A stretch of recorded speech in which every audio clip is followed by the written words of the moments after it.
Good afternoon, everybody. Rob here at WesternPacificWeather.com. As you can tell, this is one of my first actually in-person green screen updates in quite a long time here, so trying to get into a new rhythm. I had a little extra time today. Please deal with me. This isn't going to be the highest quality. Actually, if we turn off the picture behind me, you can actually tell that this isn't really much of a screen. I'm on a very low budget, kind of got some construction paper taped together, so it works. So let's move on. Moving on to the satellite picture, though, throughout the entire Western Pacific, I have two areas we are watching right now. We have the remnants of Fanapi out here, just north of Hong Kong. Still some areas of widespread flooding throughout that region. Actually, let's zoom in on the satellite picture on this one. Still, I got reports of flooding throughout that area. It just made landfall out near Fujima last night and moving west just north of Hong Kong, approximately right around 100 nautical miles.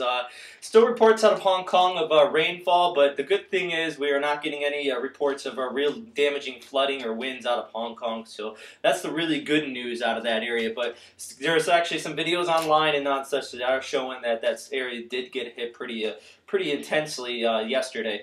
Only reports of injuries, actually around 50 to 60 reports of injuries throughout China right now. That's exceptionally good news considering the amount of flooding throughout that region. So still expecting the remnants to move off to the west here.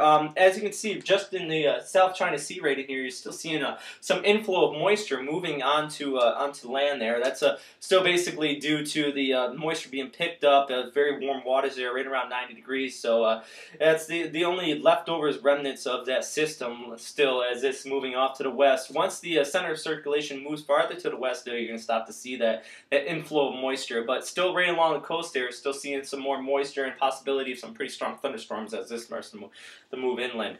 Moving on to the Hong Kong radar, though, still actually you can still see some moisture here as well. I just want to show this to you guys real fast.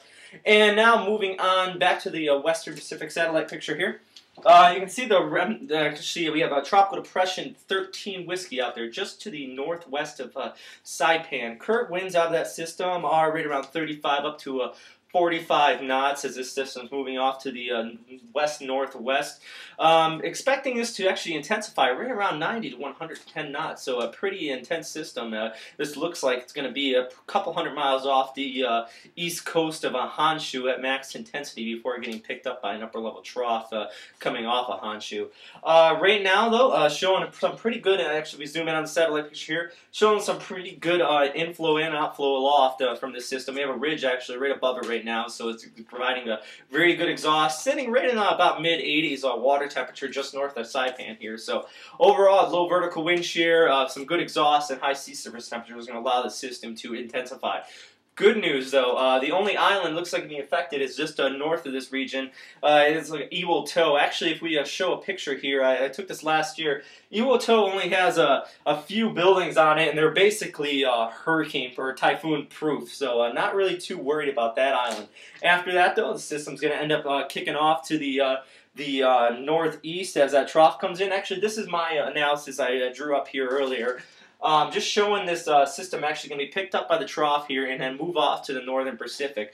As back in the States, though, you might actually get some effect from this system as it's going to get wrapped up in the Aleutian low over the next 72 to 96 hours. So something to watch, though, as we go on and progress into the future. But for right now, Iwo To only looks like the only island who's going to be affected by this. Actually, some of the other islands in that area, the only areas that's going to be affected by this system on land. So that's actually the really good news out of this. But just another storm to track, and this is actually the storms I would rather track as far as typhoon tracking, is these ones that remain out well onto the Pacific Ocean. So good news out of that.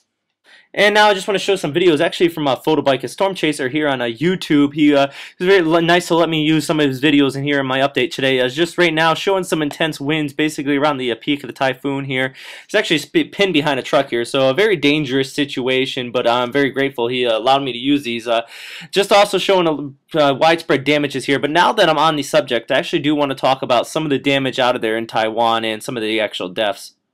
So there's actually 3 reported deaths out of there. One, an older lady trying to harvest her crops ended up dying, while 2 other deaths reported right when one female teenager actually fell into a flooded canal, while 2 other guys tried to rescue her, with only 1 person actually making it out alive. So a very sad and dangerous situation there. This video clip actually kind of like is showing that throughout many other countries here, I know in most Western countries, you're used to driving your larger vehicles, especially through storms. Well, in most other countries, actually, especially noted in Vietnam, that situation was very often.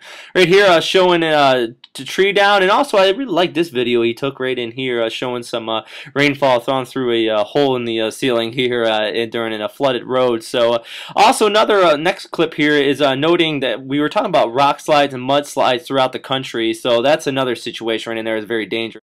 That's all for today, everybody. If you have any comments or suggestions about how I do these updates, if you just want me to go back to the screencast, that's more than okay. It's a lot easier to do it this way, but I had a little extra time today and want to do a little more features and non-such on this. So just let me know. Also, if you're curious about my analysis and track on this system, I posted it right below this video on westernpacificweather.com. So thank you, everybody. Have a great day. Stay safe out there in China, and I'll have another update tomorrow.